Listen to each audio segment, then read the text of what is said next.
you want to know exactly how to achieve weight loss in menopause, that's what we're talking about today. I'm Alicia Jones from Alicia Jones Healthy Living, and since 2006, I've helped transform the health and lives of women over 50 through fitness and weight loss strategies. And if you have been experiencing those very common menopause symptoms, you're feeling exhausted, maybe it's hard to wake up, or you feel like you're dragging yourself through the day. Oftentimes you may feel sore or achy, have hot flashes, brain fog, and you don't sleep well. Not to mention you're gaining weight quickly and that weight seems to accumulate around your waistline, or maybe it's really, really hard for you to lose weight. You are not alone.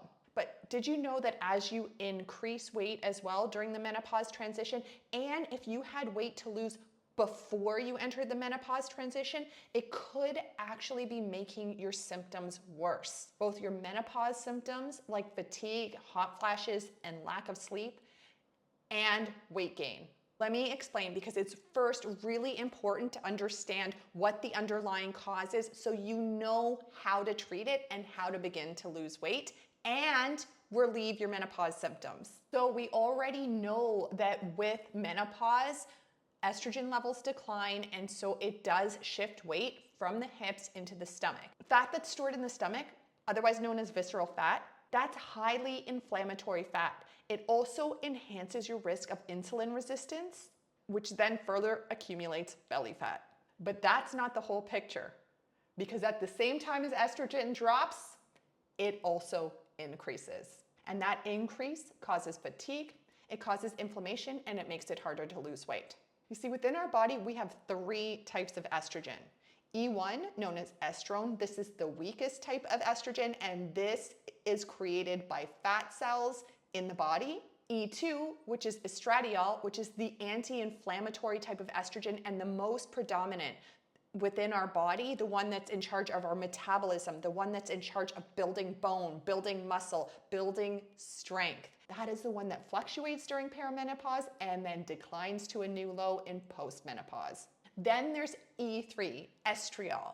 And I'm not going to get into too much detail about estriol because that is more of the one that is released when we're pregnant. And I think we've all passed that ship. Am I right? The point is, it's actually a combination of the drop of one estrogen and the increase of fat-produced estrogen that together enhance the symptoms that occur in menopause. We're talking about inflammation, we're talking about weight gain, and insulin resistance.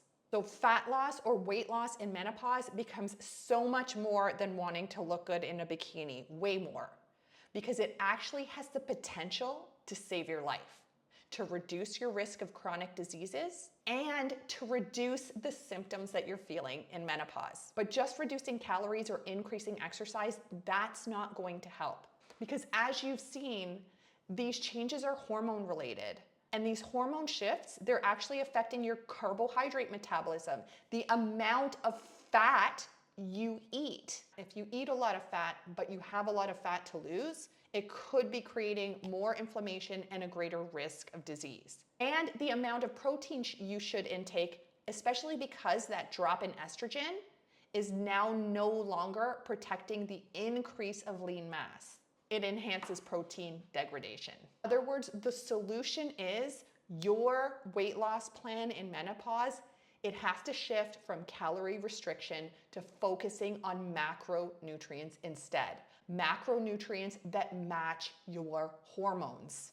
You've got to change the ratio of all 3 macronutrients. Carbohydrates, you don't want to eliminate completely. You need to have some carbohydrates, not only for energy, but for other hormones. I'll place a video on that at the end. Fat may or may not increase. It depends on a few factors. And protein needs, they will increase. The whole point of me sharing all of this is because it is so imperative to shift the formula, the food formula, when you are trying to lose weight in menopause. It has to match your hormones, and it cannot come from just a plain old calorie deficit that may disrupt hormones and create inflammation even more. If this sounds like something you'd like to learn more about, then join me for my free masterclass where I share in detail the 3-phase food and fitness formula every woman over 50 needs to know to melt away the midlife midsection, increase your strength, and achieve your best health It does not need to feel hard, and you do not need to feel deprived.